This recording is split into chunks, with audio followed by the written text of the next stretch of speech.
Yo, when I spit bars in a raid, man, I go hard like Santan.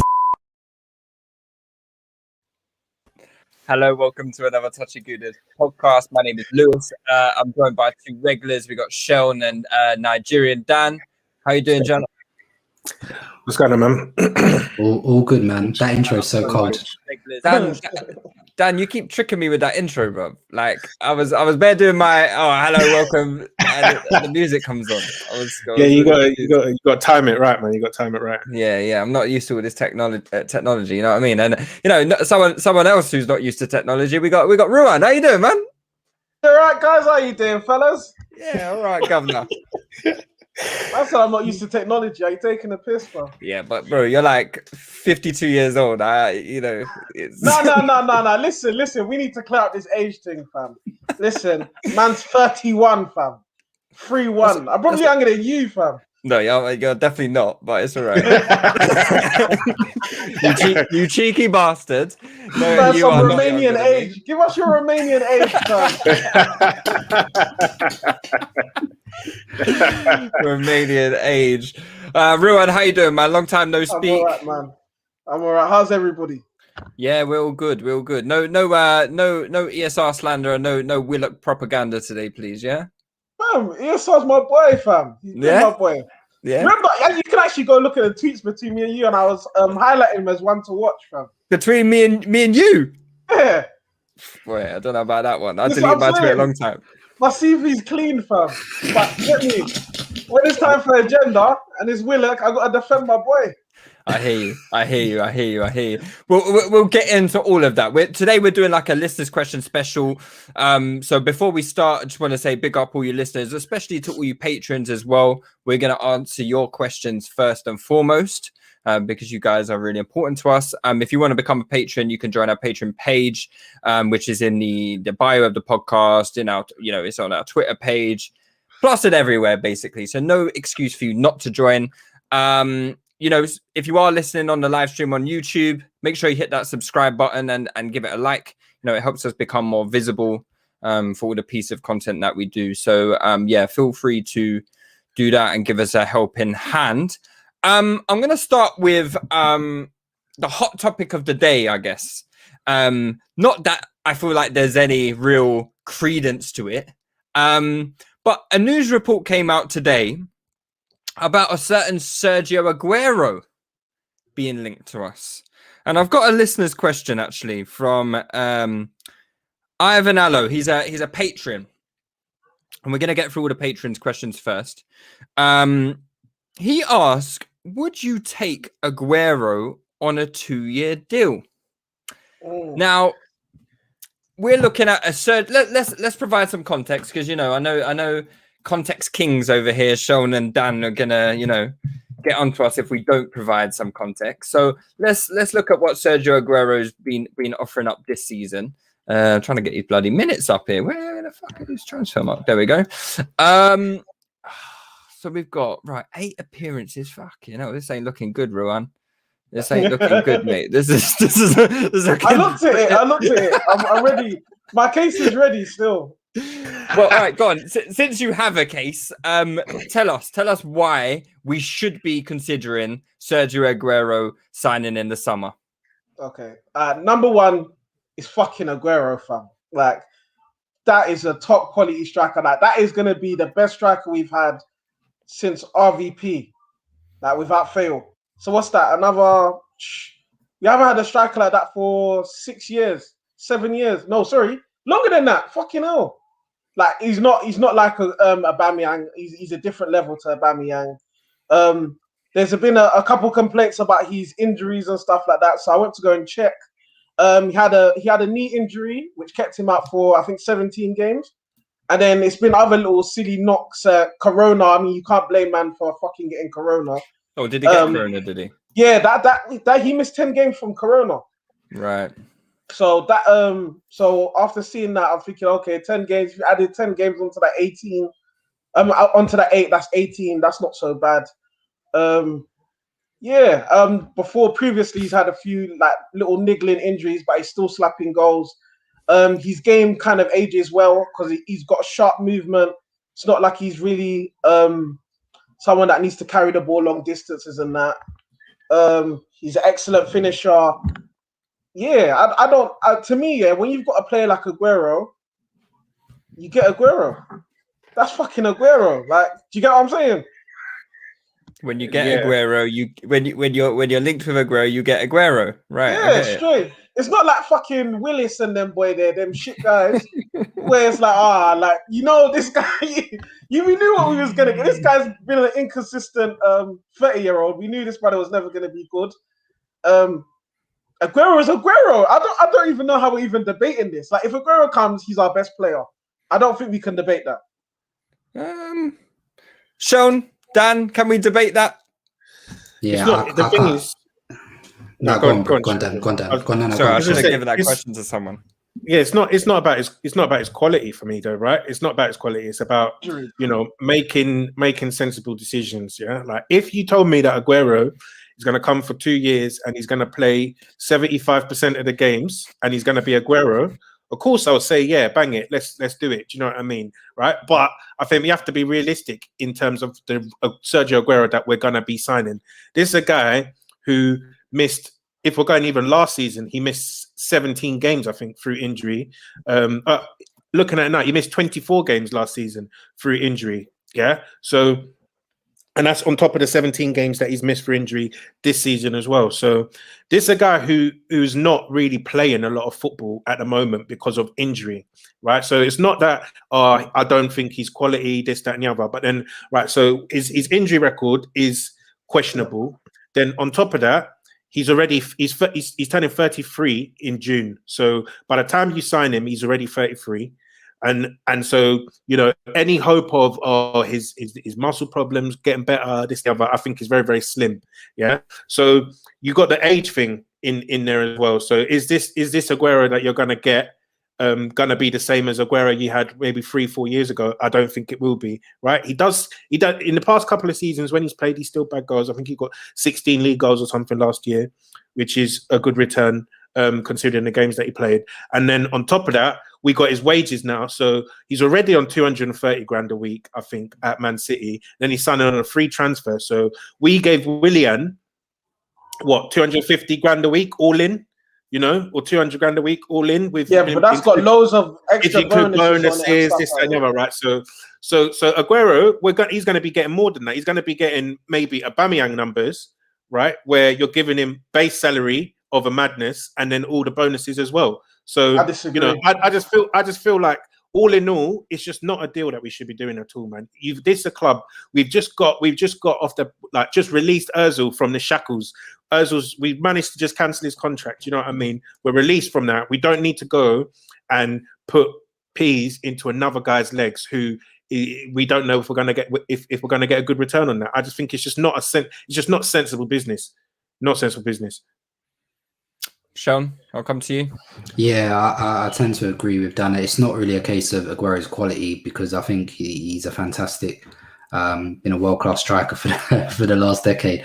But yeah, I think it's just a case of, he's going to turn 33, someone who's probably out of his prime now. When you link that with the money, the fact that I just think we need to be just very careful with how we spend our resources, because I know like Rilwan's been on Aubameyang, a lot of people have been on Aubameyang this season, and that's fair enough. Do you know what I mean? But at the end of the day, once you decided to commit your money to Aubameyang, you have to lay into it. You basically have to, like, for example, if we didn't have Aubameyang, then I could possibly see, logic in doing a deal like this, but we just have to be careful with how we spend our money. And I think at the moment, for me, the priority in terms of spending my money would be. I'm sending for me already. Hey, Shamaki, yeah, you're not a G, fam. Yeah, when I see you, fam.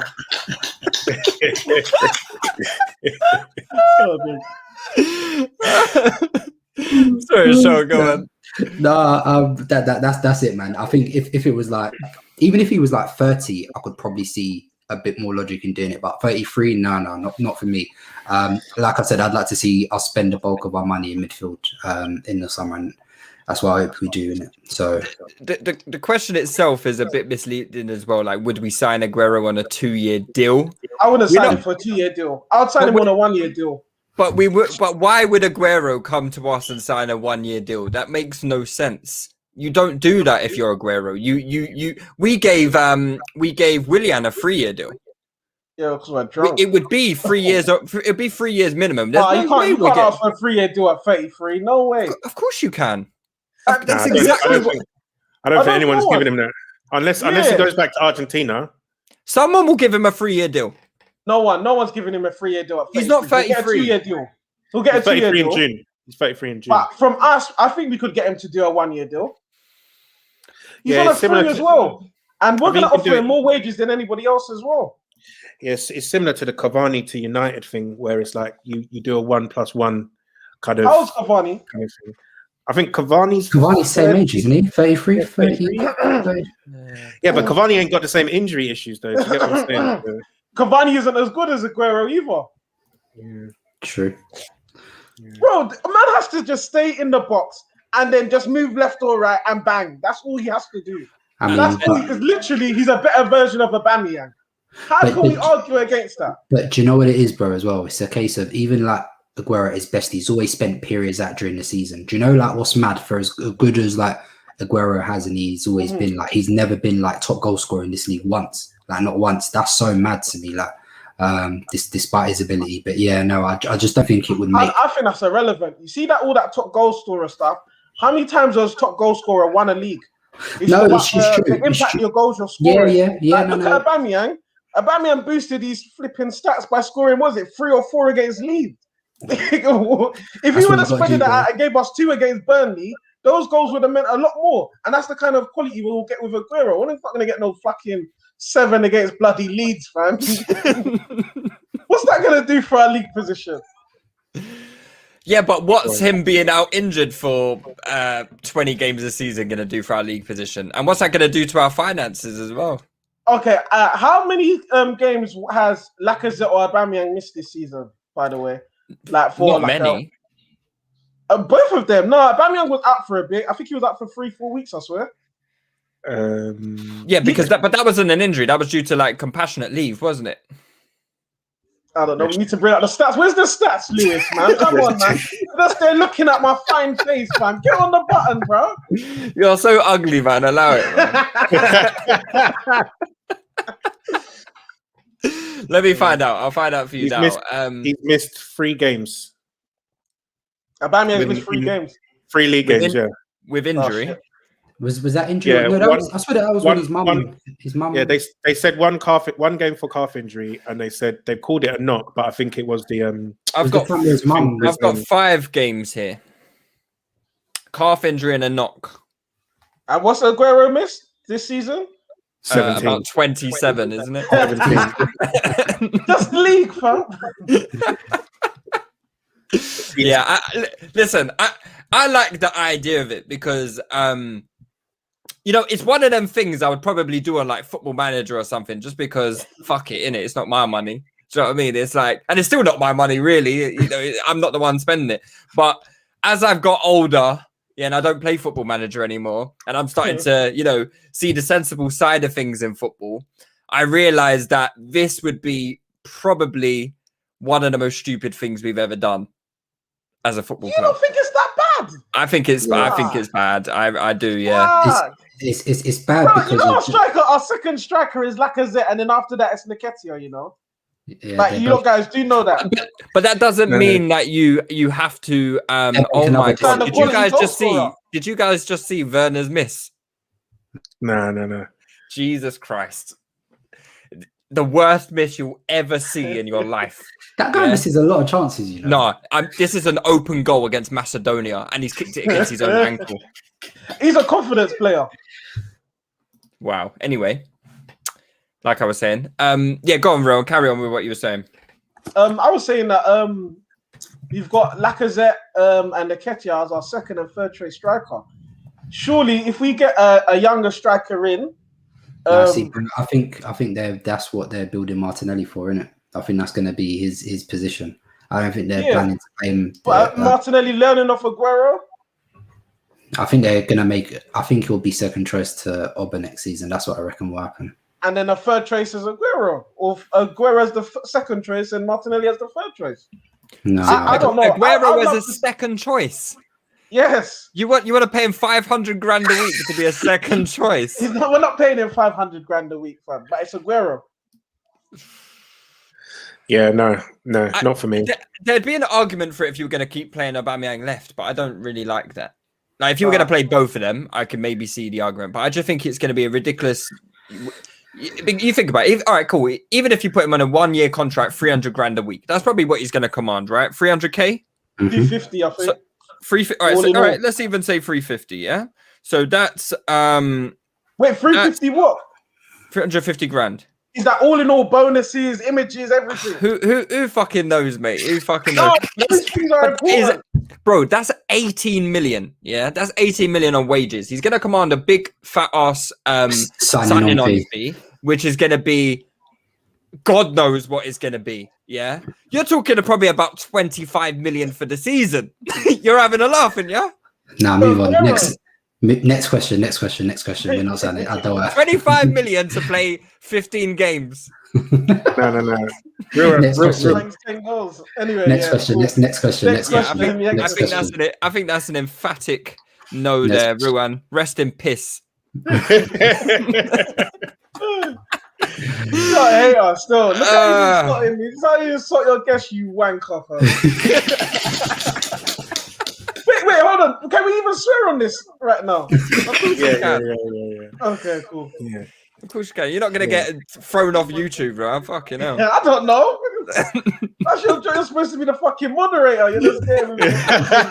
I'm the worst when it comes to swearing on this thing. All right, cool. I'm just going to quickly run through. Look, I'm throwing dirt on the Ketia's name, see? Yeah, but Tobes is a knobhead, isn't he?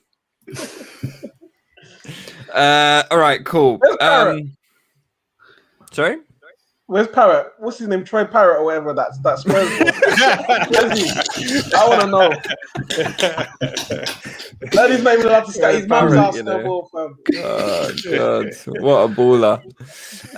All right, cool. Thierry 2021, he says, if we continue to play well with a seemingly upward trajectory, does Arteta deserve to stay if we don't win Europa League and finish 7th or below? He was lucky to not be sacked before Christmas, but does it make sense to do it in the summer? Now, I think this is an interesting question. We had like quite a big debate in the group chat the other day, didn't we, about, our objectives before the season and what winning the Europa League would do to Arteta's job security. I think one thing we can all agree is Arteta is staying regardless of whatever happens, right? We could finish 10th and go out to Sparta Prague. I don't think Arteta is getting sacked personally. I'd be surprised, which, maybe says a lot about our club's ambition if that is the case. But yeah, just going to the question from Thierry 2021. Does Arteta deserve to stay if we don't win the Europa League and we finish outside the top 6? Rilwan, I'll go with you first. Deserve's a strong word. It's a strong word, is it? Does he deserve to stay? No. Would I still allow him to stay? Yes. I think with him, we've just got to allow him to cut his teeth with us, basically. We've seen gradual developments in his style of management, man management and tactical management as well. This is his first job, so we've kind of got to roll with the punches right now. As much as he made me sick at points during this season, there's a slow progression in our gameplay. Because before, remember, last season we thought, okay, this guy is very tactically astute. He can coach a strong defense, but can he coach an attack? Now some of those questions have been answered. So we kind of have to give him a bit more time to see how he further develops. I don't see any other attractive manager on the market right now that would make me even want to pull the trigger on Arteta. I do think that he should have less involvement in signing players. And yeah, that's where I'm at with Arteta. Fair enough. Seun, what about you? Yeah, to answer the question objectively, if we finish 10th and gone out of the Europa League, you deserve to be sacked, in my opinion. But obviously we know, and obviously we've had this discussion about I think Arteta is going to be a good manager. Like, if you ask me, like, in time, I actually think he's going to be a good manager. The annoying thing for us at the moment is because we're his first job, we're having, like, you know, when we talked about teething at the start, we're having to go through that big teething process. So all of, like, Arteta's, like, flaws and bad marks, like, they're going to rub off on us before, like, the good starts to come out. It's a case of how long do you think you should give before, like, you know, you pull the plug or you make a decision? But I think the good will start to come out eventually anyway. It's just a case of how long you think that's going to come. So, and obviously that's also linked to recruitment as well. So yeah, question is the answer. I'm answering the question is a no. He wouldn't deserve to be kept, but he will be kept regardless. Anyway, it's just a case of how long we think this recovery is going to take and how quick it will happen. Dan? Yeah, I think it's a difficult one. I think he has to make the final as a minimum. Yeah, he has to make that final because the draw's been lucky to him. Right, in a final, anything can happen. You know, so it would be harsh to say he has to win the final. But if United aren't in that final, then I would say he has to win that competition. You see, because we'll be better than all of the other. We're better than all the other teams left in that competition. I don't care if Ajax get there. Don't care if Roma get there. Don't care if Granada get there. On that side, if they're in the final against us, we should be winning that. And anything less than winning that would be very poor. And then I think this is what I said in the WhatsApp as well. I also think that we need to finish as high as we can in the league as well, you know, because the league season has been essentially diabolical, you know, from the very start. Like, there's no ways of mincing it. You can try and do all this since Christmas and stuff like that, but at the end of the day, there's no real reason for us to be where we are in the table. I don't really care about, you didn't have a 10, you didn't have this, that, and the other. We didn't have these players because of decisions that you yourself have said that were on you and that you've taken, right? So our league position is 9th. And if we finish in anywhere from 7th to 9th or 7th to 10th or wherever, any lower than that, I think it's been a horrible season league-wise. It'll be a horrible season. And winning Europa League, I think, can go some way to papering over those cracks. And I would have to say that, you know, going forward, if we came 7th and we didn't win the Europa League, I wouldn't care about all of the good football that we're doing. Not too much, because I think you'd have to walk, right? If you come into the season with expectations and the manager doesn't meet any of those expectations, I think as a club, you have to be ruthless and say, you know, these were our targets, and you did not meet them, right? So otherwise, you're sort of saying that next season, if he just misses out on his targets again, does that mean that he gets to stay in the job because, you know, the football looked a bit better? Because I think there is an element to process over results, but results is what pay the bills, man. Results is what pay the bills. So, you know, you can't keep saying, oh yeah, the process looks good, this, that, and the other, and not get any fruit from your labor, kind of thing. Yeah. So I personally feel if he doesn't meet them targets, if he doesn't get to the final and he doesn't come in the top 6, then I think, you know, the club is well within their rights to sack him. I know that they won't sack him because, you know, they'll be saying the form is good, this, the other. But if the club don't sack him, then they also need to go out and invest big money, just like what Chelsea did. And then you can judge him without the excuses there for him. Do you get what I'm saying? There's a lot of excuses that we had coming into this season. And next season, I don't want to hear any more excuses about, oh, we didn't have the right players. He didn't have the right setup, you know, this, that, and other. I don't want to hear that. Right, I don't want to hear about COVID. I don't want to hear about no preseason because every team had that. Right, I don't want to hear about all of this. Oh, it's his first job. You know, I don't want any more excuses next season. Next season is do or die. Right, if he don't make the top 4 next season, he doesn't get us into the Champions League next season, he has to go. Yeah. Wait, sorry. So we're saying next season top 4 is the minimum target, yeah? If he finishes outside the top 7, you know, that's the only thing. Like, why would he stay in the job if all you can give us is 7th, 8th, 6th? Do you know what I mean? Like, we need to actually have tangible progress in terms of results and where we finish. If we don't come in the top 4 next year, that's not good enough, I'm afraid. Yeah, at the start of the season, we all did our projections, right? None of us voted less than sixth, and even those who were voting sixth were probably, we were looked down as, being a bit pessimistic by some, I think, especially at the start of the season when, I think we did our predictions after, the first few wins of the season, and sixth place anyway for me. No, we did two. We did two. We had one at the beginning before the. Did we? Yeah. I swear, we did it before the season started. Yeah, we did it before the season started. So I thought we was going to sign our, and I thought we was going to come fourth. And then I saw the first two games, and then that's when I knew we was in big trouble. So then that's when I was like, you're right. I think you're right. But irregardless, no one had us below sixth place.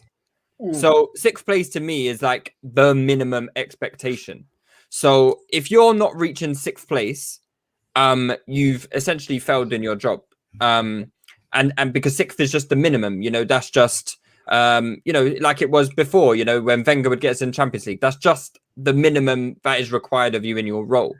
Where it gets a bit tricky is if we do finish outside the top six, is say we win the Europa League. Because I didn't expect us to win Europa League at the start of the season. I never expect us to win Europa League.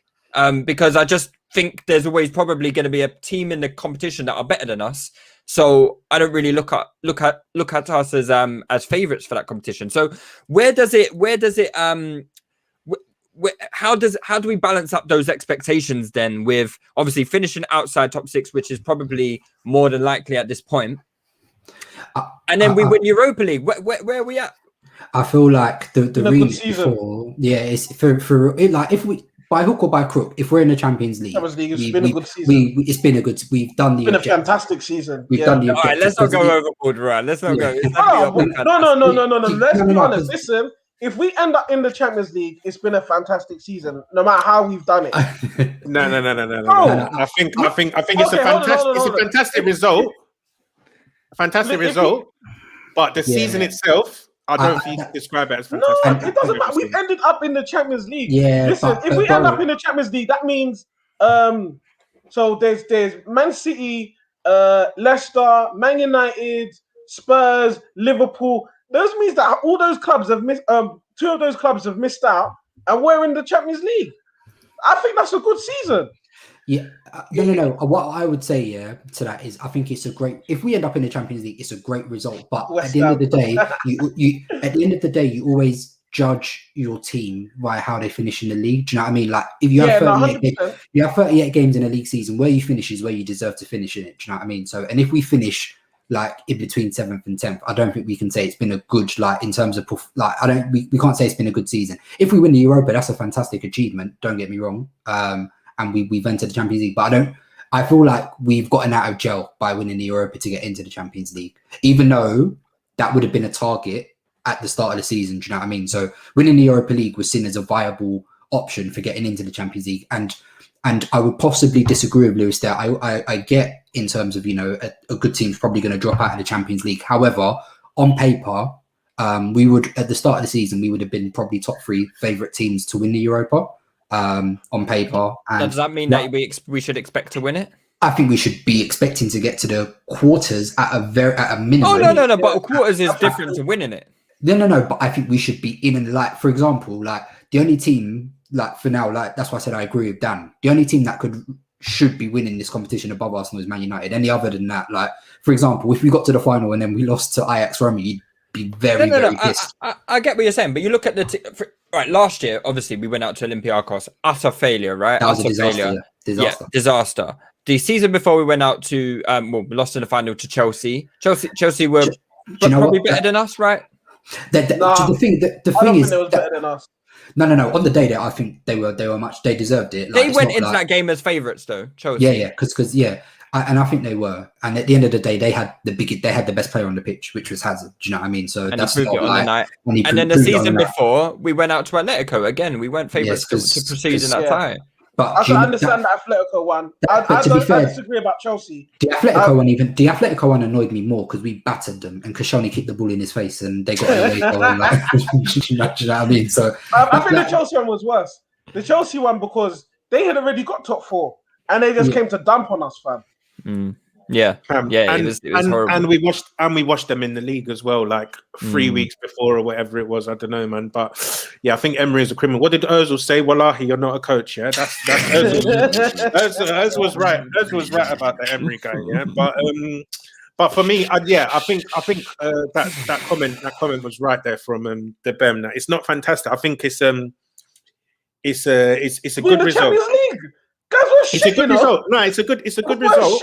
It's not fantastic, everyone. It's a good result. Like the thing is, I think last season, fantastic would how be. Shit we are to end up in the Champions League isn't fantastic. But I don't think we're shit. I don't think our level is shit. This is the thing. I think we are. But I don't think that's our level. I think we've vastly underachieved. Yeah.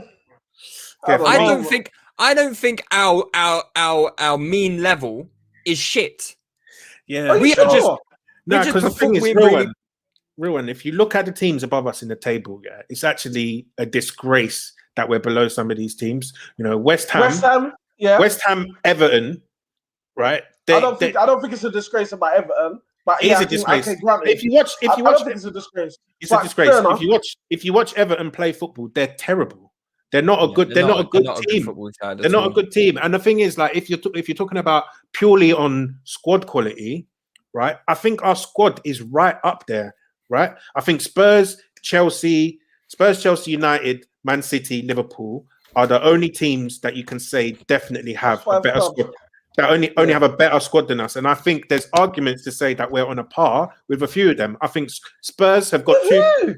I think Spurs have got two star players, and outside of that, I don't think that their squad is much better than us. They've got depth, but I don't think they've got much strength in depth. Personally, I think Chelsea on paper their squad looked much better than us, but if you look at how the season's panned out and how their star forwards have played, I don't think that you can say they're much better than, you know, the attackers that we've played this season in terms of your Ziyech's, your Timo Werner, your Tammy Abrahams, your Christian Pulisic's. So, you know, in terms of performance, I feel like we should be nearer and there and thereabouts. 100%. We're underperforming. I think we're underperforming.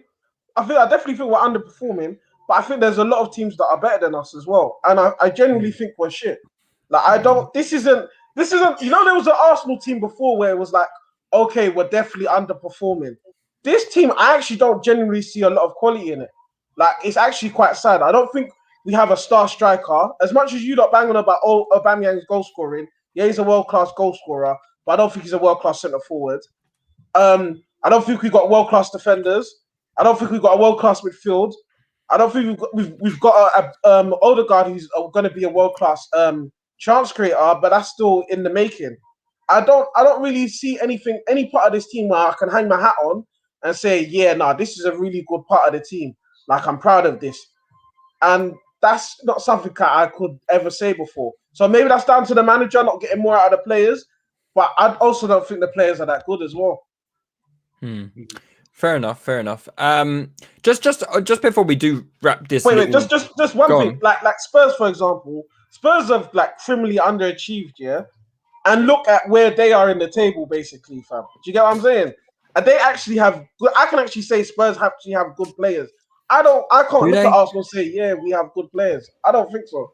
That's just my opinion. I think it's probably about even in terms of good players. I think Spurs have two certified top players, makers, right? Up top in Son and certified. Yeah, but only one of them is. I would say we have one in the team in Aubameyang before this season. I would say we have one in the team. In terms, if you look at his goal record, that guy is the certified shooter, right? So then I think outside of, like, obviously Kane's better than Aubameyang, right? But that's fine. And I think Son's better than all of our wide players. But then I think if you go through the team, I think it's comparable quality. Personally, I think it's real comparable quality. Are you Rilwan, are you happy for Arteta to, you know, proceed in the job regardless of what happens this season? I want to because I feel like what we're doing right now, is we're kind of sitting on a fence, right? I want to know everyone's opinions, right? If we do not finish in the top six and we don't win Europa League, should Arteta stay, in your opinion? I'd give him one more season. Right, one more season. Dan? I think he has to go, man. Not gonna lie. Sean? I was going to give him a 3-year contract that he wouldn't give Aguero. Do you know what it is? Yeah, like I am literally on defense because part of me is thinking like Dan, like at the end of the day, like if we finish like 7th and we don't or 8th and we don't win Europa, it's a proper unacceptable season. Any other but like in the back of my mind, there's just something with Arteta where I just feel like he's going to be a good manager, and I don't want to go through the teething process and then someone else benefits from it. That's kind of what's sitting in the back of my mind. Like I'm like, imagine like, oh, Arsenal get a lot of his crap, and then like, do you know what? We're like, oh, we're not patient. We're gonna, and that's fair enough. Like we'd be well within our rights to say, do you know what? You failed, boom, you got to go. And then he like rocks up somewhere else, and then like he gets the backing. And then he's enjoying, and then we're just a very long yes or no answer. This is very long.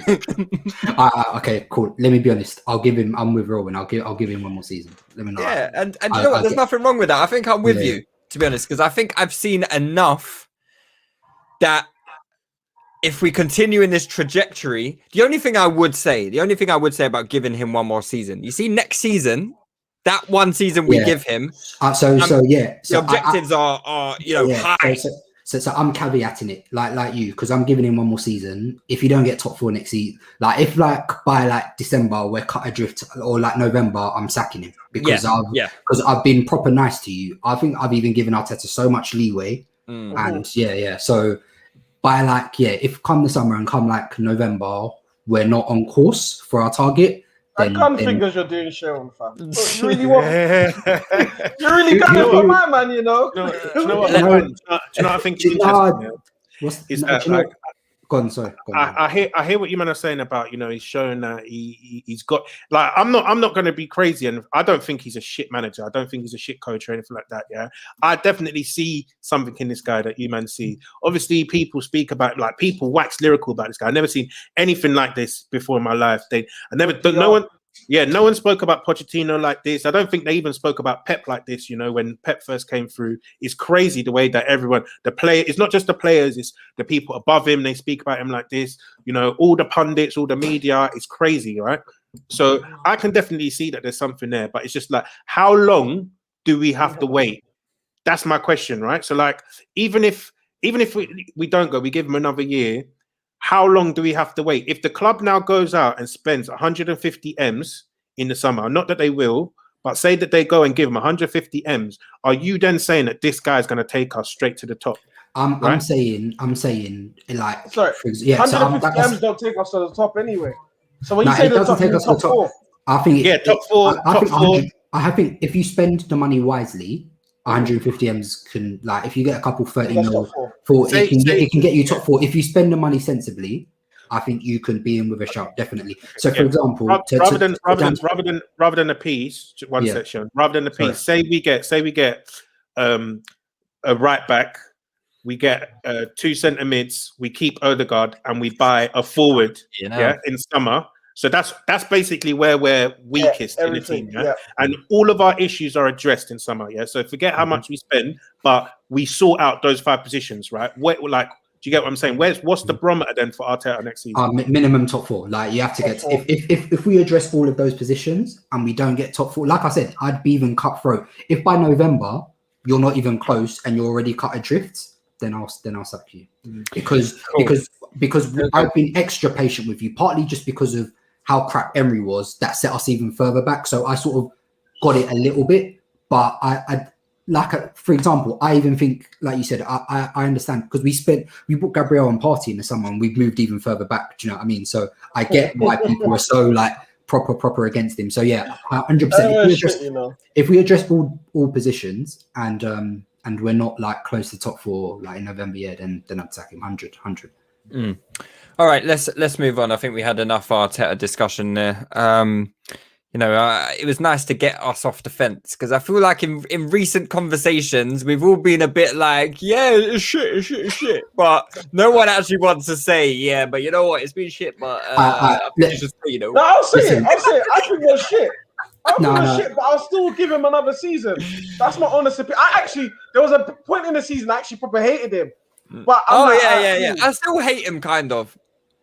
You get what I'm saying? But You know- I've seen enough to say, cool, you can actually coach. So let me just like roll with the punches kind of thing, innit? But he should be very ashamed of himself. And the worst thing about this season is him signing Willis. I think that's still worse than our league position, fam. The fact he thought that brother was going to help us, that is worse than anything, fam. Yeah, I hear you. All right, well, more encouraging news going forwards. Matthias asks, how do you guys feel about Arsenal renewing Elneny's contract? Does this show we have limited money to spend this summer? If we do that, we're never making it out the hood. You see what I mean? If Arteta, do you know what? Actually, let me just backtrack on everything I said. If Elneny gets a new deal, Arteta, let me tell you why I don't have a huge issue with it. Is because what you said, Dan, about signing 2 centre midfielders, it's not realistic. Why? I just don't think we can sign that many players. We can. No. The The thing is, this, man. we can. We're being silly. Like we if we really like put our minds to it. Listen, Arsenal have a lot of sellable assets. Do you know what I mean? A lot of the young players. Obviously, I don't want to sell all of them, but you can sell some of them for money. We're projecting because we're projecting on a market on what we no might happen. No. Because me and Leroy did this. I even said like even if you apply COVID tax, like because we had this discussion, outside of the Premier League clubs, a lot of these continental clubs don't have money. So do you know what I mean? And like a lot of these young players, you could sell them within England. Do you know what I mean? So there are teams that would buy them. Do you know what I mean? So 100%, you could sell. Like I'm being generous here. You could get 10 million for Reece Nelson tomorrow if you put him on the market. I think someone would pay. Do you agree? Yes or no? Do you think someone would pay 10 million for Reece Nelson? I think someone would pay 10 million for Reece Nelson. I think someone would pay 10 to 15 million for Ainsley Maitland-Niles. These are conservative figures now. Yeah. I'm even putting like I say, like for example, 5 million for Elneny. I think you could get 5 million. That's like cutting it right. Before we had some unrealistic expectations of some of the figures we would get, but I think it all adds up. 100%. Let me say, I'm not for giving Elneny a contract. I don't like Elneny, right? I think he's a pretty useless footballer. But, bang average. Yeah, bang average. But if he's fourth choice, and Arteta likes these players who they understand the message of the team. They do their job. Like Elneny's no frills. He's not gonna. It doesn't make mistakes. He's a pretty pair safe of hands when you bring him on in the last 20 minutes of games. Like I get it from that perspective. I get it from that perspective as like a fourth choice, right? Because let's face it, we're gonna lose Dani Ceballos. I would imagine we're not gonna right, whatever. We're gonna lose Dani Ceballos, and we're gonna obviously need to buy another centre midfielder. So if you've got Partey, Xhaka, another centre midfielder, and Elneny, there's your 4. I think buying another centre midfielder is probably unrealistic, personally. Just because of it's too much change. It's too much change. The only scenario. We always make this excuse for the club. It's not too much change. The brother's shit, fam. Get him out. You see Elneny's minutes. Elneny's minutes should be given to an academy player who will turn into a sellable asset. Do you get what I'm saying? See all the minutes that Elneny got this season, that would have added 10 million onto fucking Maitland-Niles' transfer fee. Aziz. Yeah, I was even. You get what I'm saying? He's not ready to play, though. I don't know. Listen. No, the thing is, I'll rather give those minutes to Aziz. I actually would rather give those minutes to Aziz. The only scenario where Elneny pack that going against Benfica. Bro, Aziz has got tech, Aziz, he done the exact thing in that week for the under 23s, man. So the only scenario I can envisage where I would keep Elneny is if Xhaka's going as well. Yeah, that would make sense. If Xhaka, that's another one. Yeah, if Xhaka, because there was rumors Xhaka was going and stuff. So if they want to sell Xhaka, he's got 2 years left on his deal. They renew Elneny instead. Mate, I think he might. But that's his unlikely. Xhaka's getting a new contract. It's unlikely, but go for bring back Willock. Relax, yeah. Do you know what though? Is there much I- difference between a Willock and an Elneny? I know they're very different players, but you know, like who would you rather have in the squad, an Elneny or a Willock? Willock. Yeah, I actually would rather have Willock. I can't even lie to you. And also, if you are talking about, you know, you've just in your little you know, selling off spree that you did, Seun, you sold about 5 of our English players. You know, we do need some of them. So I was promoting the next gen. yeah, fair enough. Yeah. All right. Yeah, for me, I feel like we need to sell Guendouzi, we need to sell Torreira. So they should raise us some fund. They're not featured at all for us this season. I think someone like Torreira for me. I know if we can just get him focused and give him some game time. I think that's a good partner for Partey. I really do think that's a good partner for Partey. I think he's too much of a moaner, man. I just feel like he is a massive bitch. He is a massive bitch. I think he's a massive. Yeah, no, I do. I think he's too much of a bitch. Like from like when he first came, he was always moaning about Italy this, Italy. Why did you move to Italy then? It's fucking Paella. Man didn't do a simple weather app calculation for London, you know. When it's simple, just put London, and you will find out what the weather is going to be like, my friend. For God's sake. For real, my man had proper. I don't know why they do it. They just think the money is just going to be like, oh yeah, it's fine. I'll just wear chinchilla all the time. I'll wear chinchilla on the pitch. Will keep me warm. No, man had seasonal affective disorder 24/7. You know, crazy, man, crazy. But yeah, I just feel like we should be selling a third centre mid. Yeah, whether that's Elneny, whether that's Xhaka, I would prefer to sell Xhaka because I think that's a bigger difference to our starting 11. I'm not really fussed about keeping Elneny because you really hate him still. Oh my god, you really hate him. Yeah, Elneny's not a starter, right? So like my thing with this is Rilwan. I think this is what Liverpool proved. Yeah, I think it's what Liverpool proved is that you can compete with the best teams if your first 11 is levels. Yeah. So I would rather focus on because Liverpool's squad for the past however many years, I don't think has been that great. Their benchmen have been very poor. Had no injuries. Yeah?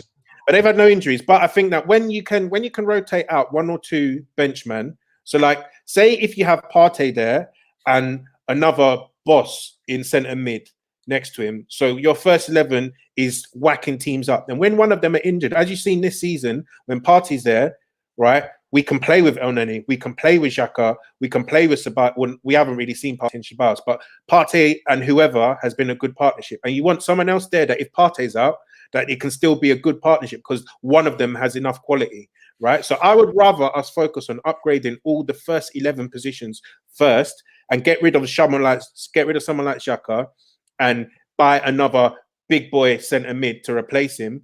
Then get rid of someone like Elneny, if that makes sense. I get what you're doing, but I would do it differently. I would buy a player to push Xhaka down. So I would buy a player for the first 11 that makes the first 11 player second choice, rather than sell the first 11 player to make the third choice second choice. Do you get what I'm saying? But we need to raise funds though. Yeah, there's a market for Xhaka that isn't there for Elneny. Do you get? I agree. Guys, look, we're gonna have to move on because we've got so many questions and we've already been going almost an hour. So we've got to rattle through some. Chris.Dede, he asks, out of the following players, who should Arsenal keep or sell / release? You should maybe just do a quick piece here, just quick 1-word answer in it. Yeah, that's what I'm gonna do. I'm gonna read out the names and you all shout yes, no, whatever it is. Yeah, cool. No, you say keep, or you say get rid or fuck off or whatever it is. All right, cool. Right, ready, steady, go. Lacazette. So get rid. Unanimous. All right, unanimous. Those contract discussion. I think we got a question about that later. Nketiah. So. Real one, that hurt you to say that one still. It hurt me.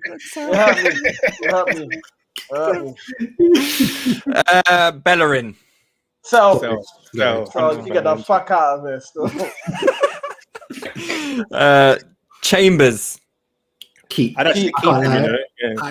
I like Chambers, and I think Chambers is a good utility option, especially if we're going to sell Ainsley. I think it makes even more sense to keep Chambers. So that's a keep for me. I can't lie. Chambers is a keep. Cool. Mavropanos. Get rid, man. I think he's probably going to get you I'd good give him a value, season. right? I'd like to see him No, still. no, I'd like to no. see But him. where though? What instead of Yeah, holding what? Bro, do you know how many centre backs we have? We got. Yeah, I know we've got best centre centre backs, but we should get rid of some of them. Innit? I would just like to see him for a season. One season. I just want to see him. That's Yeah. it. That's all I'm asking for. German Dan, yeah. He said I know. German Dan is sipping on his Baileys now after Germany got pammed out by Macedonia. You know, fuck you know. Mavropanos. I think I'm with Rilwan on that one. You know, I think I'd rather Mavropanos play as one of our centre backs next season than someone like Luiz. I think, you know. Really? Yeah. Even if Mavropanos has a bad season, we can sell him, man. You'll still get a better transfer fee than if you sell him back to fucking AFC Paphos. Because the thing is, he's going to the Bundesliga. If we sell him, he's going to the Bundesliga, or he's going to a lower Premier League. I would like to see Saliba and Mavropanos come back, Luiz and Holding out, and I think that's So my thing was, I would even understand the thing about giving Mavropanos more time if we hadn't got Saliba. We can't afford to give like two young centre backs loads of game time in it. So you just pick the one. But he's got game time. It's not like this is a young player where it's like it's a proper gamble. This brother's got some experience. He's 23 now as well. He's 23 as well. Okay, fair. But you saw Saliba as the bigger option in it. So like, you have Gabriel and Mari, who are pretty much locked down as the left centre backs here. So then you have two right centre backs. So who are your options going to pick? So if, for example, you chose to sell Rob Holding, I wouldn't even have a problem with that because I don't rate him. He's one of them. Are we all sell? Oh, Rob Holding sell. Sell. Don't even let him pack his bags. do you know what though? The whole Holding thing is quite interesting because I think he's added quite a bit in value to himself this season by having, quite a good season. And I can see him being another one to shift maybe like 10 million. That's exactly what we could do with Mavropanos as well. Rob Holding. I think the same thing.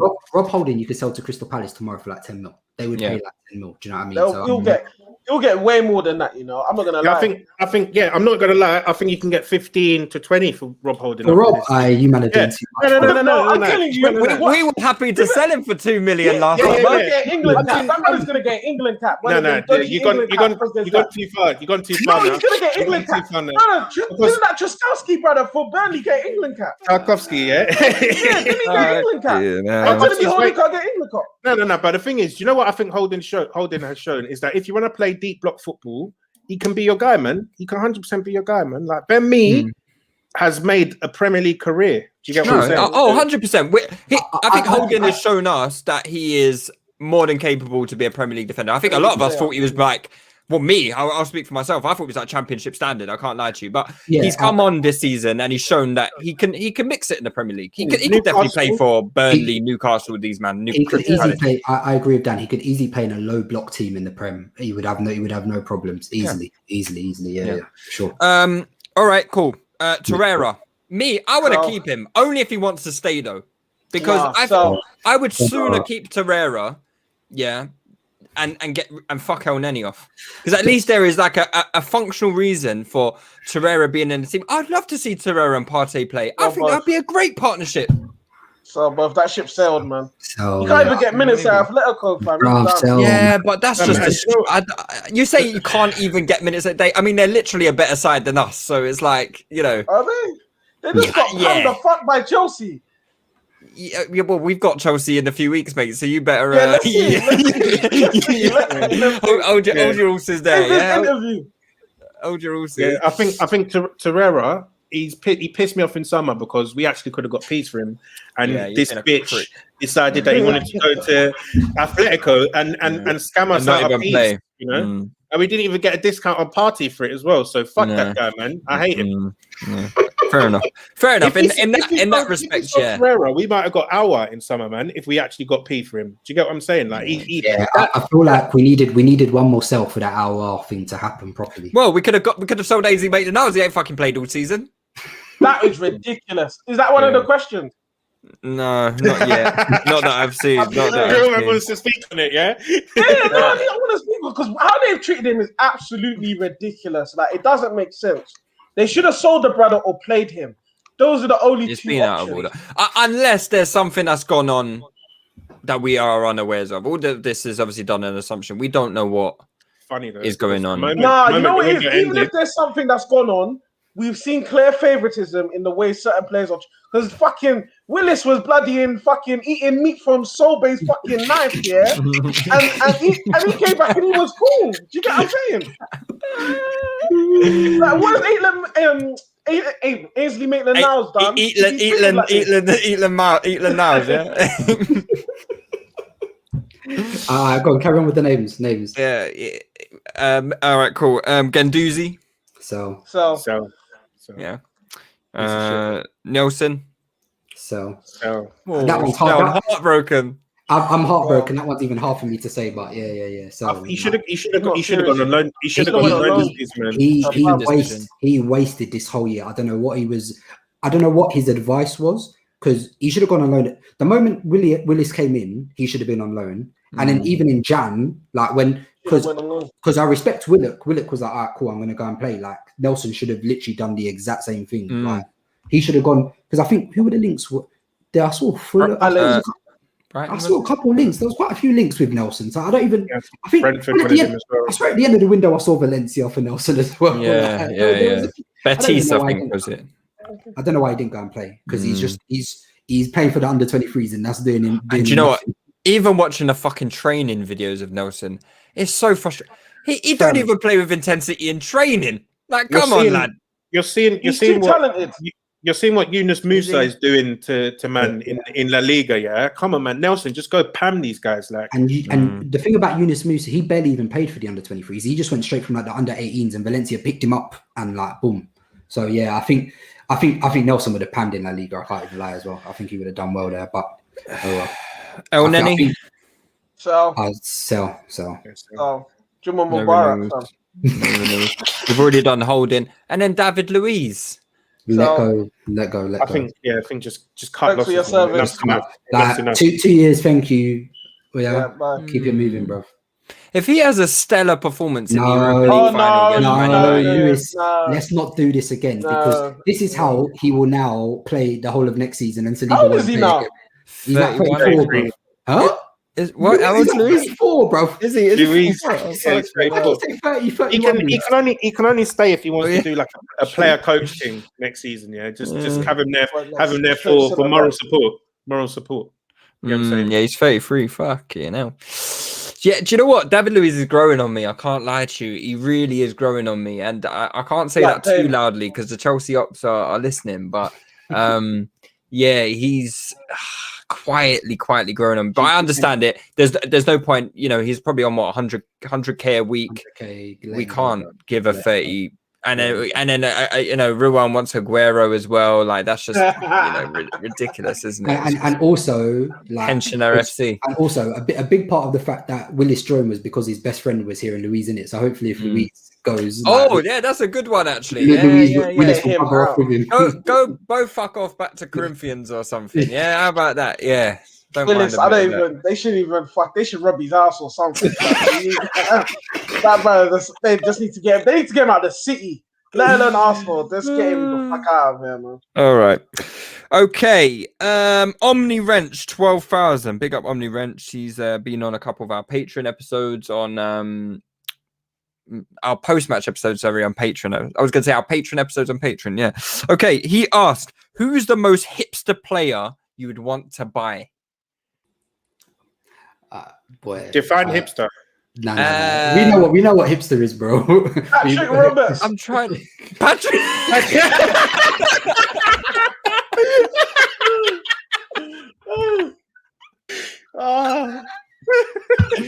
Patrick fucking Roberts. Oh, hey, you're funny, man. What a Messi. I think Any hipster shouts other than Patrick Roberts? I don't even know, man. Who's a hipster player, man? Do you know what? Yeah, I watched Sweden today, and they had some wavy centre midfield. I have no idea if he's good or not. Yeah, but I'm gonna say his name to be the first person. All right, because I ain't seen this geezer's name anyway. Let me go and find his fucking name. 1 second. He was looking drippy as fuck. And he's 21 years old. And he was playing centre midfield for Sweden today. Let me find his name. 1 second. His name is Jens Kaust. He plays for Midtjylland. He's my hipster shout. I wouldn't mind him as a little fourth choice. I have no idea if he's good or not, but he's decent. I got one still. Eli Moriba, centre mid for Barcelona, but he hasn't really he's played a couple first team games this season, yeah, but he's a baller still. Athletic midfield, he's in the sort of Pogba Gravenberch mode, PMP, but bare techie as well. Isn't Gravenberch a hipster? Gravenberch could also be classified as a hipster move as well. Is that a hipster move? It could be, yeah, but he's actually he's hipster because he plays for a hipster team in Ajax, and he's also good as well. Though. Let me say Mohamed Kudus as well. Kudus is a good shout. Stengs might be a hipster one. Yeah, Calvin Stengs might be a hipster shout.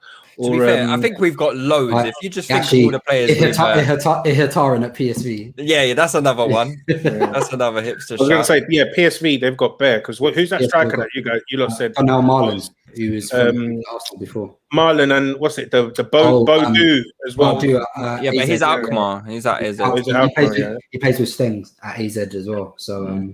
Yeah, I like both them guys. When I was looking at the Boadu comps the other day, they were both looking sharp.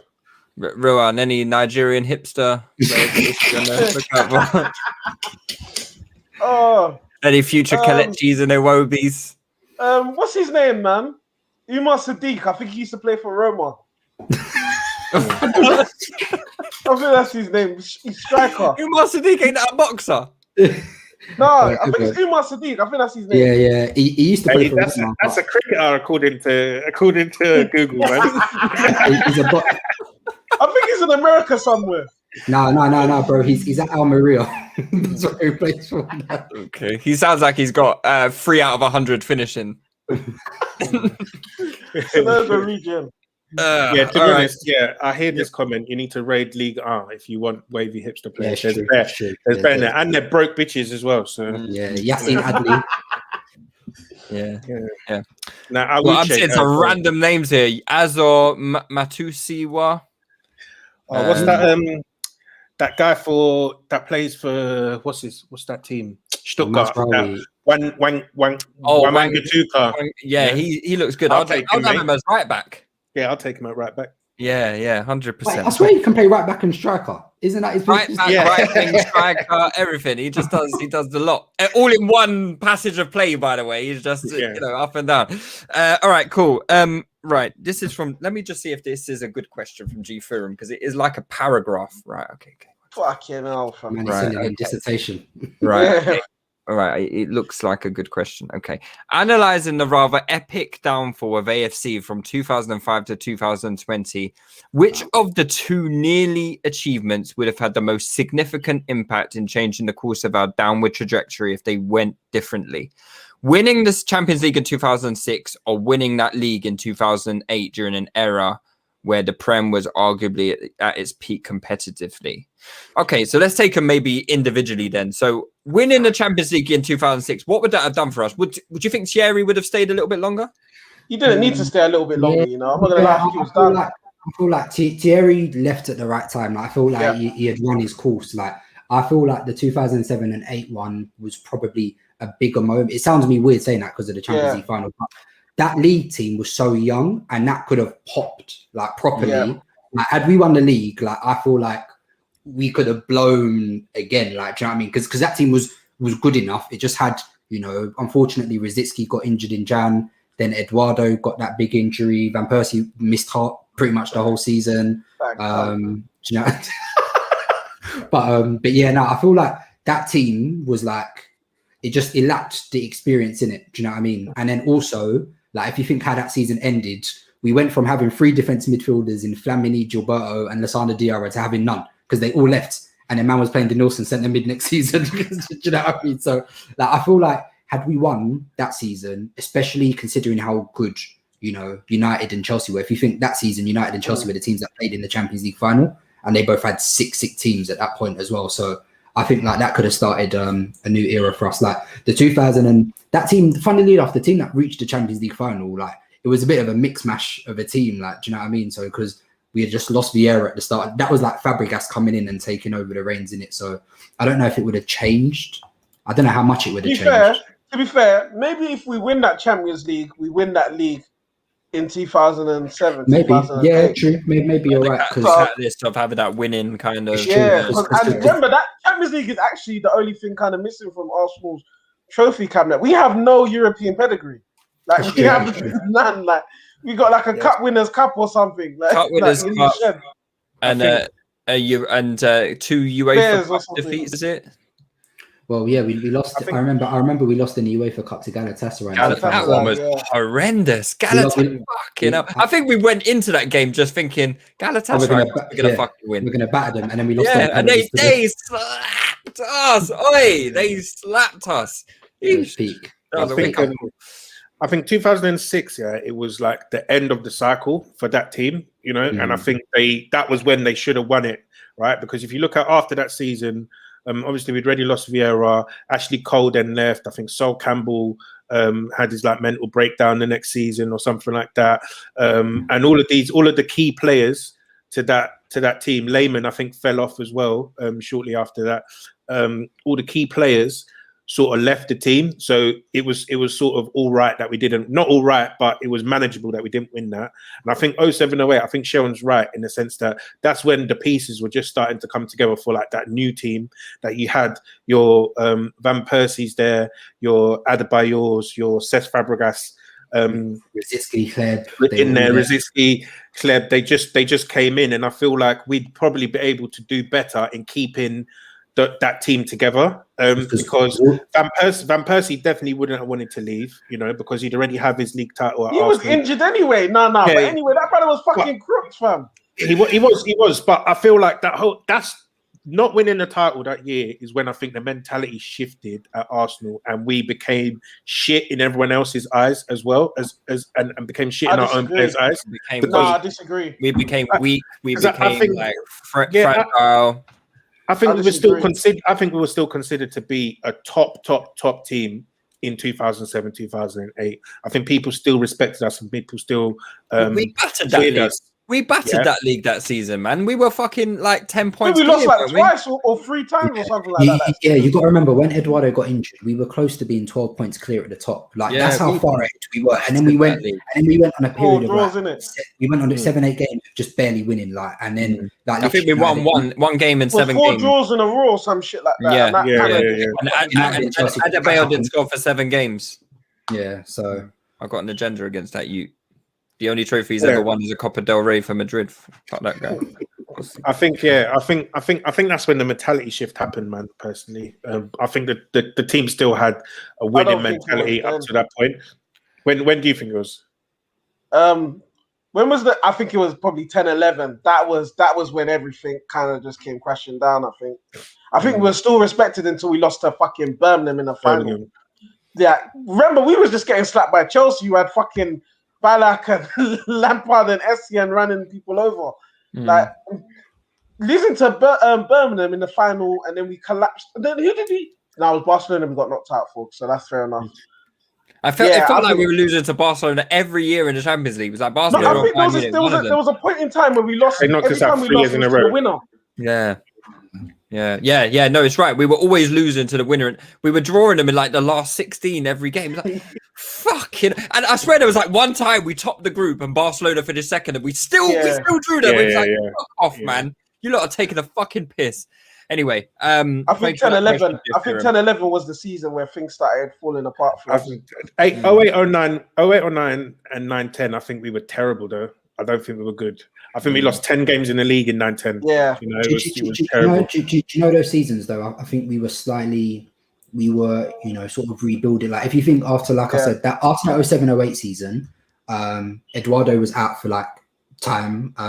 Rosicky was out for the whole of the next season. We lost 3 defensive midfielders. So the whole construct of that team changed, didn't it? So then we had to replace and integrate some new people. And then I think that's what because next season then we bought Nasri, and then it took a while, because that was the start of the decline. Yeah, 10-11 was the nail in the coffin. Because around 09-10 time was when we started to build a new team, when Nasri was in his groove, and Percy finally started to stay fit. That's when Wilshere and Ramsey were emerging around that time as well. Do you know what I mean? So we were starting to break. Yeah, Ramsey broke his leg in 08-09. And that's incidentally what allowed Wilshere to come in 10-11 to, be playing alongside Song. So it was just, but I do agree. I feel like 10-11, I don't think we've ever recovered from that, basically. I don't think we ever recovered from that because we lost that nucleus of that team. Fabregas went to Barca. Right. Nasri went to Man City, and Wilshere, who won Young Player of the Season, missed the whole of the next season. Do you know what I mean? So that was half of the midfield wiped out. Do you know what I mean? So where was Diaby? What year was Diaby's injury? What do you mean? What year? It was every year, bro. we should be like, what year was it that Diaby was fit? What year? What year I think it was 08-09. Diaby play a game for us? Yeah, no, because there was one year I can't remember because there was one. Do you remember the Aston Villa goal where it was moving smoky? Yeah, that was after the injury of that was 08. That was the same year as Yeah, we were playing some good stuff during them times. No, but we were bare leaky that season. I remember we were just shipping goals left, right, and centre, man. All right, let's quickly run through the rest of these questions then. That guy Daryl, getting on to more current affairs again. That guy Daryl, realistic. How many players do you think we are off top 4? About 5. You reckon it's? I don't think it's 5. I don't think it's 5. You think we're 5 players behind Leicester? 5. 4 or 5. They've got a better squad than us. No. They do. I don't think they do. They've got a better squad than us. No, I think we showed when we slapped them at Filbert Street or wherever they play at now. Yeah. Coronations Road or some shit. You man have shown your age. I don't know these.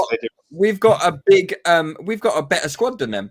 Because we both played quite heavily rotated sides. We fucking slapped them. But also, do you know what it is? It's not just even about us strengthening. Our rivals are going to strengthen again. So I feel like we need a right back. I feel like we need a centre mid, a creative mid. There's an argument that we need a wide playmaker. We need a backup for Tierney. So yeah, for me that would be about 5 players, and then you could maybe argue, depending on departures, that could maybe impact what else happens as well. So I would say about 5. 5 first. I think 5 first. As 4 first team. 4 first team. I would say to get in the top 4. Yeah. I would say you need a partner for Partey. Yeah.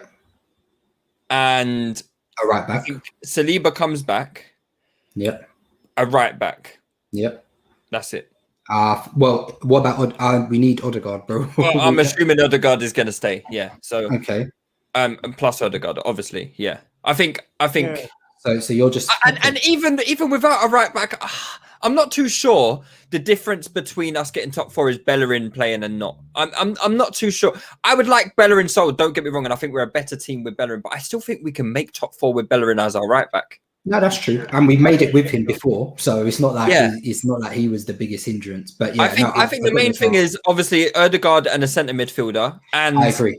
Maybe another centre back. I think if we sign if we get a top class central midfielder and Odegaard, I think that would make a big difference to what we'd be able to do in games, essentially. Because I just think the whole construct of the team starts and stops with the midfield, because that just dictates what you can and what you can't do. Do you know what I mean? So if we have another super athletic midfielder next to Partey who's good in both phases, and then Odegaard. I think that would make a big difference. Maybe, obviously, I think you are downplaying how important our fullbacks are to us. Look how important Tierney's been. I think you definitely need to get rid of Bellerin. That is after the centre mid, that's the second priority. I think. Yeah, I think if you take Odegaard as signing already, I think 3 players get us top 4. And then if you go 5, 6 more players, I think you can then start looking above top 4 and competing for proper honours. And that's if you get Partey, Gabriel level signings that are transformational. I think if you get a top class right back, a top class CM, and a top class forward that can add goals alongside Aubameyang, then that 100% gets you top 4 for me. Just a question. Aubameyang is shooting. If Aubameyang is shooting, just to follow up on this question, Donatelli also asked, how many players in our current squad would you be happy with for a future title challenge? I would be happy with Tierney. I would be happy with Gabriel. I'd be happy with Saliba. I'd be happy with Partey. I'd be happy with Odegaard. And Saka. 6. Not Oba? Well, Oba's good. Oba's not going to get any better. We have to be honest from here. Like, is eventually, like, I don't know if I don't know if the downturn has started now, but we're assuming, because we're not going to be competing for the title next season. So you're writing another year off Oba's deal. So this is year 1 of Oba's new deal. You're writing off year 2 of Oba's deal. So by the 3rd year, you're going to be like, Oba's going to be what, nearly 34? Come on, bro. Like, we're not going to be like. But do you think he's good enough? Say we made these signings that you're suggesting right this summer. Is Aubameyang good enough to be a title-winning striker? No, I think he could. I think if the team was super creative around him, I think he could score a lot. But I mean, it's a fair question, and it is. And as Rilwan said, he's actually never. Where? What do you mean? Where?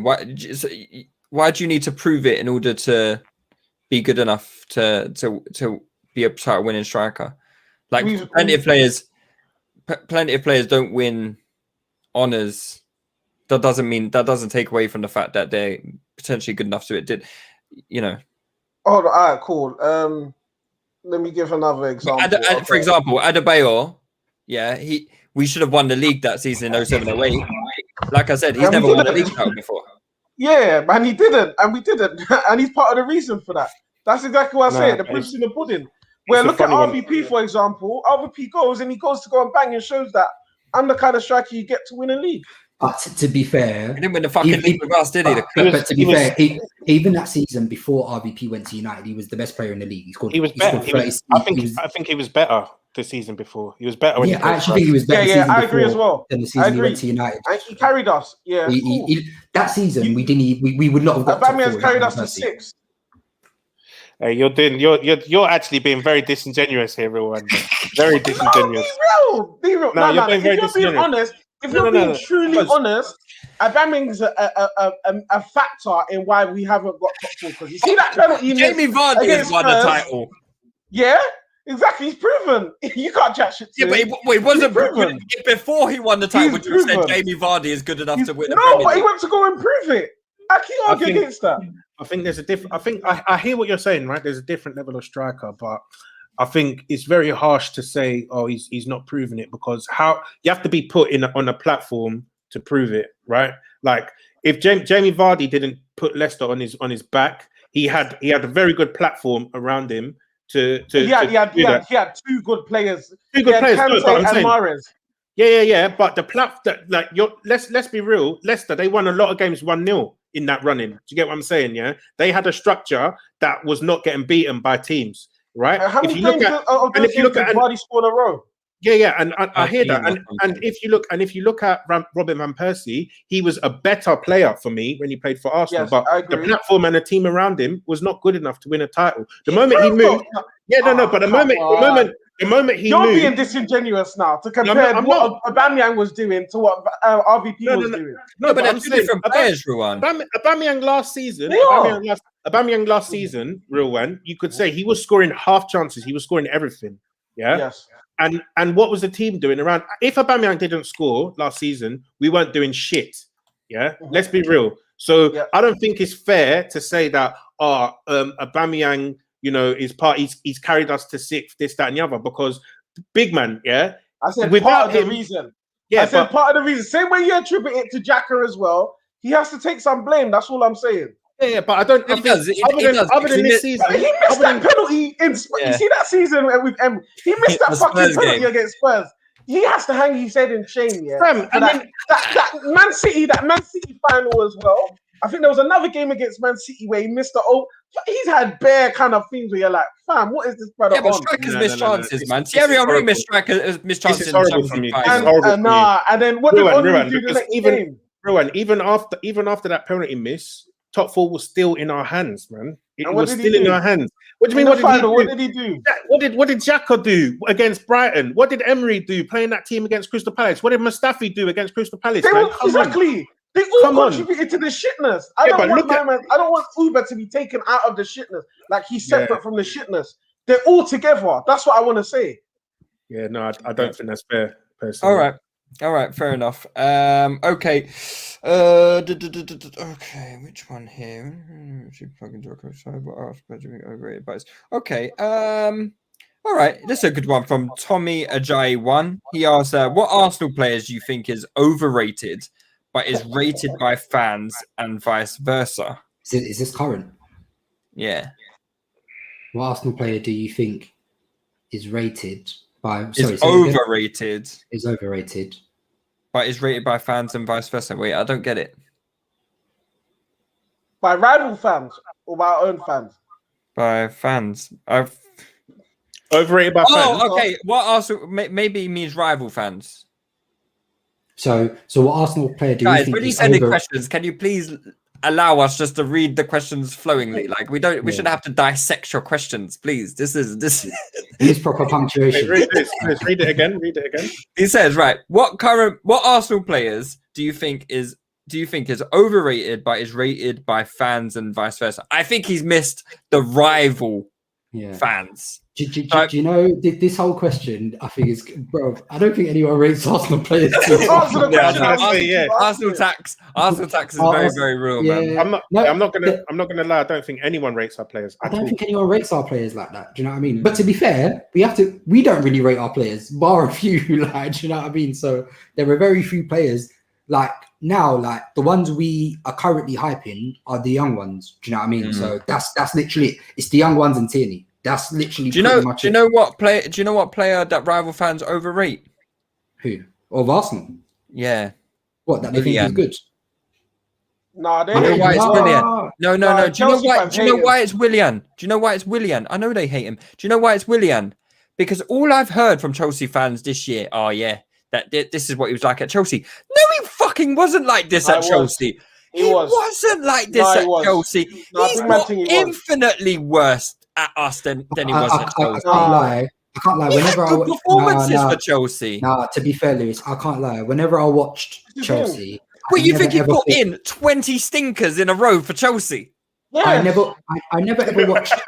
I never watched Chelsea and thought William was a standout. I cannot lie. I always thought they were. He's an inconsistent 20-year-old. He's shit. From the beginning. Listen, you see before we bought William. You see before we bought William. Did you call him Willis? Did you call him Willis, Rilwan? Did you call him Willis before we signed him? No, because Right, he didn't play for me. I didn't give a shit. He was up.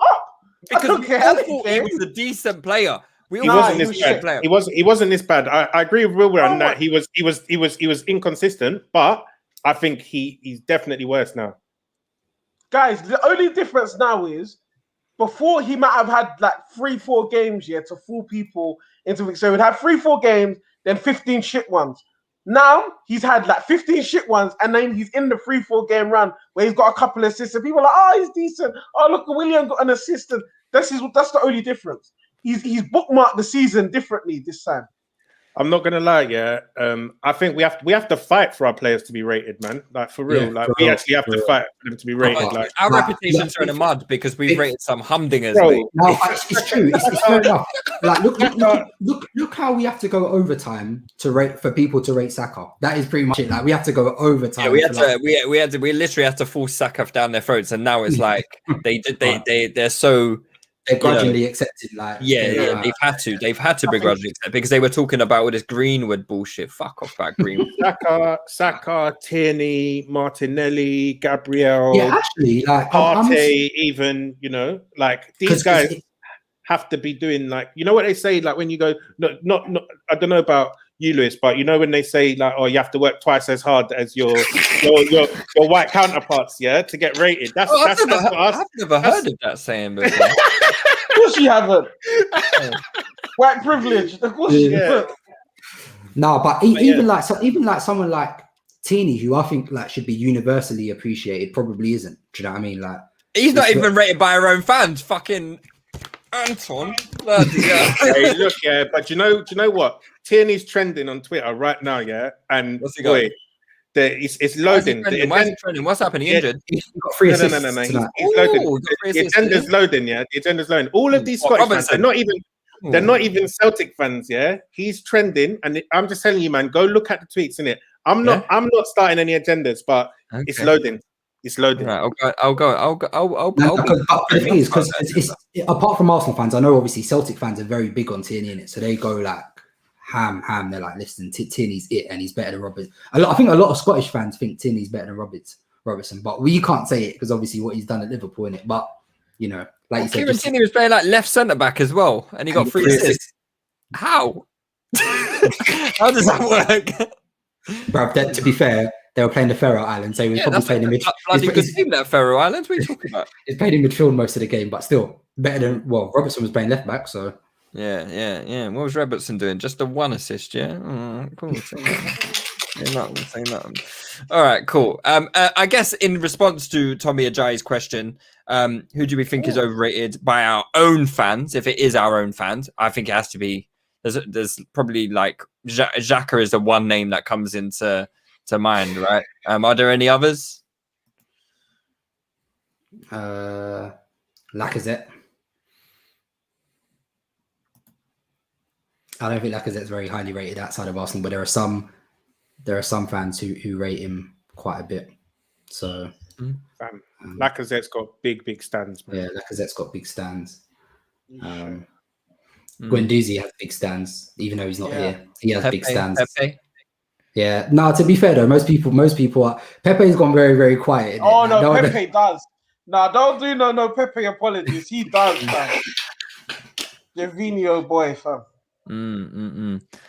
All right, cool. Let me go and find some Twitter questions to wrap this up. These are just going to be quick fire, right, lads? Because we've already been fucking going for so fucking long. Jesus Christ. All right. Okay. All right. Oof.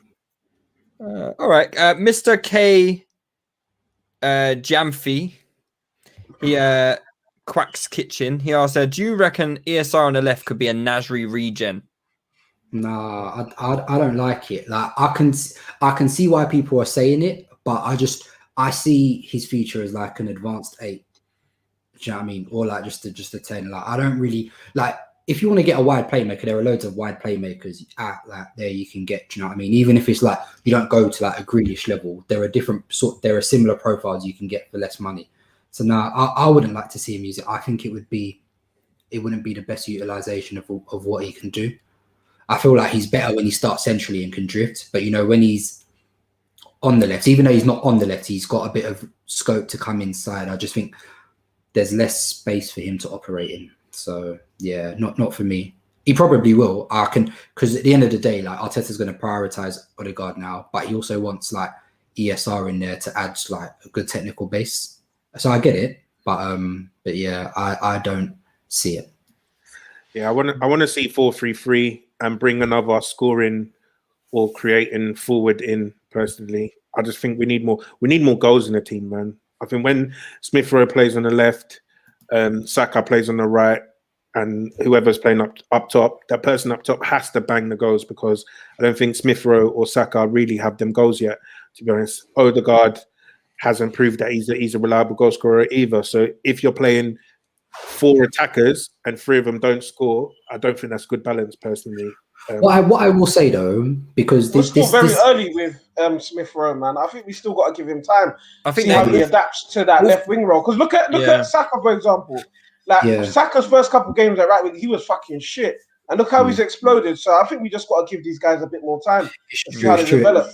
And I also think to that point, sometimes goals are something that can be cultivated, because I remember when Fabregas first started playing, and Wenger moved him, from centre mid to 10, and Fabregas couldn't hit a barn door, and he was getting into bare like opportunities, and people were like, oh, this guy can't score.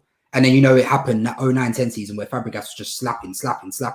So sometimes with young players, it is a case of they come and and with obviously I can't speak. Saka is the one that shocked me, but with Emil, I've actually seen Emil score some bangers before, from when he was. Look at the Spurs game. Look at that. Look at that shot. I actually know he has it in him, but it's a case of We'll see. But yeah, no, it is a fair point that Dan has made as well. You wonder whether the balance, ESR, Saka, and Odegaard is enough from a goal perspective. I think in certain games it can work, where we're going to be pressed heavily and you want a nice technical balance to get out of it. If you think back to that Leeds game, but I agree, we probably need to just have the balance right in terms of the front four, 2 creators and 2 goal scorers. I think is probably the best way to do it. Cool. Couple more. Segun _ asks, who would you like? Shegu. Ah! Oh my God! Is that how you butchered the team? What? Where's the H? Wait, is it Segun? Yeah. Yeah, that's Shegu. Oh my God! There's no H there. There's no H. Oh, listen, this. You see how you just put, listen. This is. I couldn't see done. You see, and that's how that independent report came out today and said there's no institutional racism in Britain. You see? Seagun. Oh. And let's read the question, Lewis. My word. All right. Okay. Oh my God. Sorry, Shagun. Yeah. That's yeah. better. That was good. All right, Shagun. All right. Cool. God, I thought it was Sagan. All right. Who would you look to add? Who would you look to add as a CM this summer? Personally, I like the look of either Kessie or Gravenberch. Gravenberch. See, it's not. I just can't. I'm not good with names. Bring them. Bring all of them, man. Bring all of them. Kessie, yeah. I'll take Kessie, to be honest. I think he's. Don't like Ceballos, so why would you like Kessie? I think he's a good. He's a good all-rounder. He's got the physical profile. Come on, he can do the defensive work. He can. Sorry, Shagun, man. Sorry. I didn't even try the surname, fam. Oh God. I'll make it right. Okay, Oluwa Shagun, Oluwa Damilola. Damn. Good attempt. I made it right. Someone said I just sent racial relations back 100 years. Hopefully I brought it forward 100 years after that pronunciation just then. That should be the title of the pod.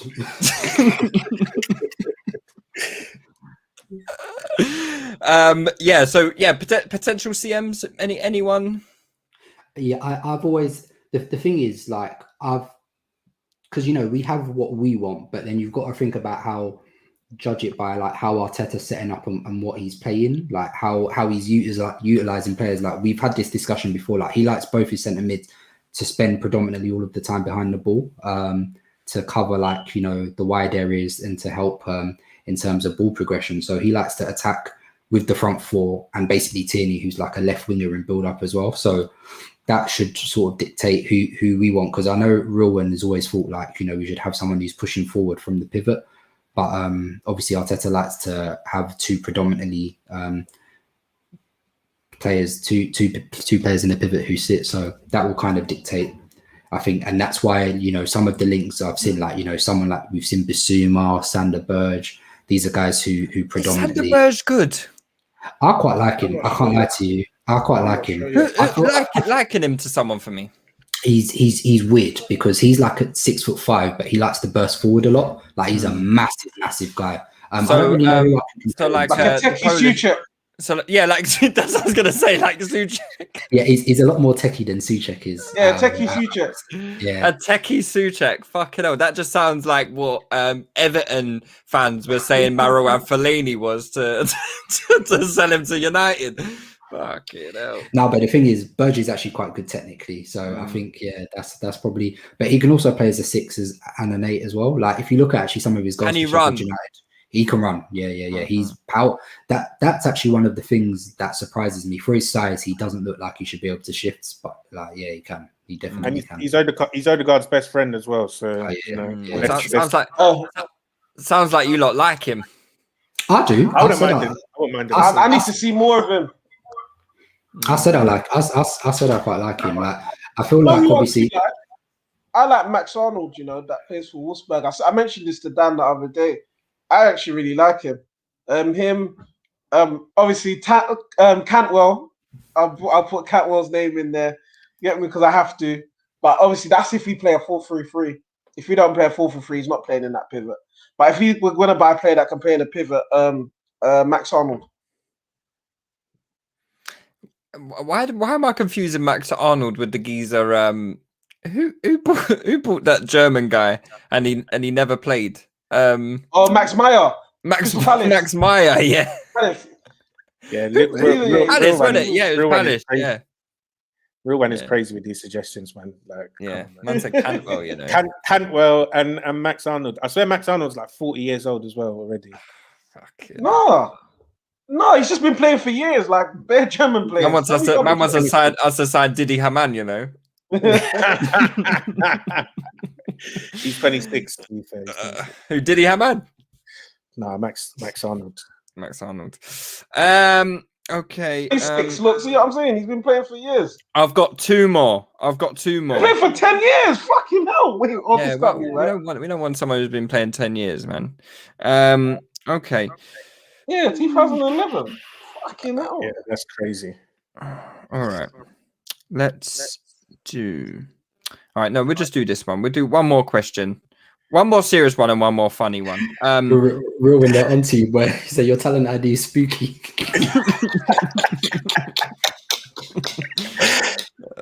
Okay. Baba Ronald. Big up, Baba. I ain't heard from him for a while. What is the problem with Arsenal supporters and turning on Aubameyang? It's British people. They don't like people that make money, man. What about Rilwan? What's Rilwan's excuse? Wait, what's that? Say that again. First of all, are you British, Rilwan? Yeah, of course. And you don't like people that have money?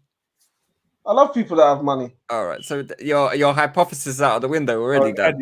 I'll swear down, yeah. And anecdotal evidence, is not sufficient. So, wait, what's the question? What is the problem with Arsenal supporters and turning on Aubameyang? Because he's a clown. That's it. That's it. Like, you know, it is. You see, when it comes to your players, you want them serious at serious times, innit? Like, you don't really want to. If we're being honest, we don't want to see our players laughing and joking about and whatever. Like, look, who can I give it? Chamberlain. That's for example. You see players like that, yeah. Look how his career's turned out. Like, I don't know. There's certain aura that them kind of players give off that you like. This brother's not serious. And I think Uber, even though he's got like a mad goal scoring record, there's all that kind of. As your captain, you don't really want a man like that. That's it. That's what it is. Who do you think is like? Who would you like as a captain? Tenny, that's my captain. Yeah. That's my captain. Passion merchant, yeah. Passion merchant, man. Do you know what? I kind of agree with you. I'm like. You're a proper. No, there was a good debate about this on Arse Vision actually about how captains. There's like a bit of a warped view on what a leader is. I still don't think Oba is a leader because the thing is, I think that it goes. Oba is very good when things are going his way. Exactly. He was hiding. Remember when we was losing and he was hiding and the Young Bucks were doing the interview? That's a coward thing. But now we started winning again. He could come do all the hairstyles and be coming in late to training. Everybody's getting changed. Yeah. He's turning up there with his stupid. To be fair, you didn't know if he was turning up late. He might have just. Man. Everybody was half changed and he was coming in doing gun fingers. Well, the fuck he was doing, man. I think that there's different ways of leadership, man. Like if you look at it, when the players were doing up referendums and that, voting for the captains and stuff. He was the one that they picked as well after Xhaka. Do you get what I'm saying? So like, I think that the players. Exactly. Isn't that indicative of the culture that is breeding that? I think the players, they respect him in that. And I'm sure they do. He probably buys them expensive things. I just think people go over the top about what it means to be a captain and all of this stuff, man. It doesn't mean as much as people think, man. Honestly, it actually doesn't. It's just something that people like latching onto and being like, oh, this is what captain should be, like this, that. No, it doesn't matter, man. The armband doesn't mean shit all, man. I definitely think it means something. I definitely think it means it doesn't. I think you need leaders on a football pitch. And hey, listen, and we should know that. We've seen the results of having no leaders on a football pitch. Thank you.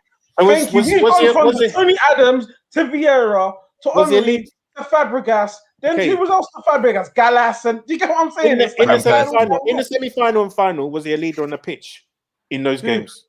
Aubameyang. For what? For the FA Cup? FA Cup. Yeah, 2 games in how many years? Yeah, he wasn't a leader on the pitch. Best leadership against Olympiacos. But he scored a bicycle kick in the 115th minute. He missed the talk. No, Leno and Xhaka weren't serious. Did he miss that chance? Dan, did he miss that chance? No.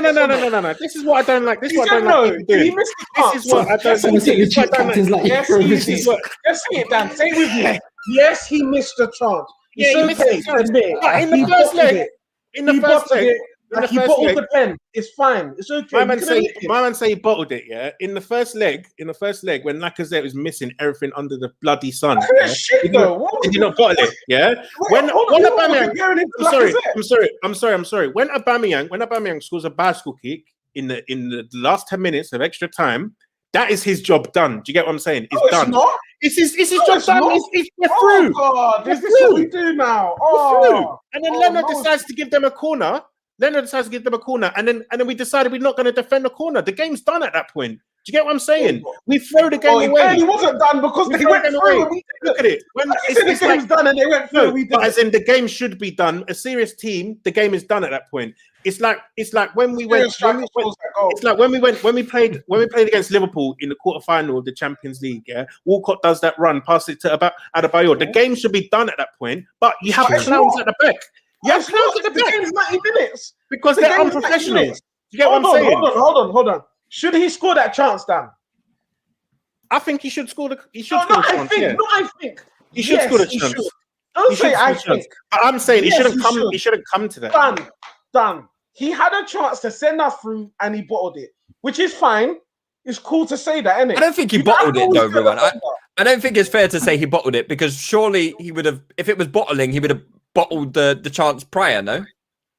Because that essentially was supposed to win us the game. He didn't bottle that. Hold on, what minute was that goal? Go bring up the minute of that goal. It was late though, wasn't it? Go bring up the minute of the goal and then show man when the pressure's actually on. It's like that penalty he took against Man City, and then he kicked his shit at the goalkeeper. Come on, man. Come on. Aubameyang scored in the 113th minute. What's that? 113th minute. 7 minutes left. He thought he was going to get another chance. But that's clutch. That's clutch. That's clutch. Clutch is scoring that goal. If he scored that goal, I'd say, yeah, he's clutch. If he scored that goal and then we went out again, I'd say, yeah, that's clutch. To miss that chance is unforgivable. He was right in front of the goal and he missed. You not got to admit that. I'm sorry, he did miss, but I don't think. I'm just saying, I don't think it was a bottle. I just think he missed. I think the guys. He missed the chance as a bottle, no? No. I think Leno and Xhaka and Luiz bottled that match more than Aubameyang. I agree with that. Let's do one final question before we wrap things up because Lewis don't want us to leave today. Uncle Rilwan's got to go to bed soon, man. All right. You're a cunt, you know. You're just here, yeah. I'm not even gonna start. Because we're on air. I'm not gonna start. I'll deal with you later, fam. Listen, it's the YouTube comments that have been pamming your ass all that. You need to get onto them, mate. You need to start finding IP addresses. About YouTube comments, fam. Let me put that one up again. Dubem 100. He asks, when is Lewis gonna cook jollof rice for the TouchyGooners team? No one's eating your. No one's eating our names properly. No one's eating your jollof chips, man. No one is eating your. Yeah, exactly. Make me a nice Sunday roast, Lewis. That's what you should do. I want a Sunday roast, Stevie. That's the seasoned chicken for it. Fuck that. Just give me water, Lewis. That's all I want from you. Water. That's it. I don't even want Robinsons from you, fam. You might be that one. Just water, plain water. I'll have you know. I'll show you my seasoning cupboard, Rilwan. It's very good. I don't want to say anything, man. I'm a very colonized individual. Lewis is doing that. I'm brew jollof. Yeah, that's it. Tomato rice. That's what he's gonna give us. Anyway, guys, you know, you guys are always welcome. What's it? Orange soda basmati. I'm giving us Fanta rice. Oh god. You're gonna serve us Fanta rice, yeah? Oh my god. Listen, Ghanaian jollof is top notch, mate. Yeah, I don't know. You lot's jollof is a bit a bit funny. You know what I mean? It's not... my black makes me jollof, doesn't it? Doesn't it? Yeah. Even washes up after herself, doesn't she? Isn't it? Oh my god. A good black eye do. On that note, anyway, guys, you are always welcome to come around my house and have some, orange soda jollof if that's what you fancy. But on that note, we'll wrap things up. Rilwan, it's been a pleasure having you, man. Please come back on more, man. We like having you on. Guys. Thanks, YouTube comments. Fuck you, but I love you still. Seun, Dan as well. Yeah. Have a good evening, guys, and we'll be back next week.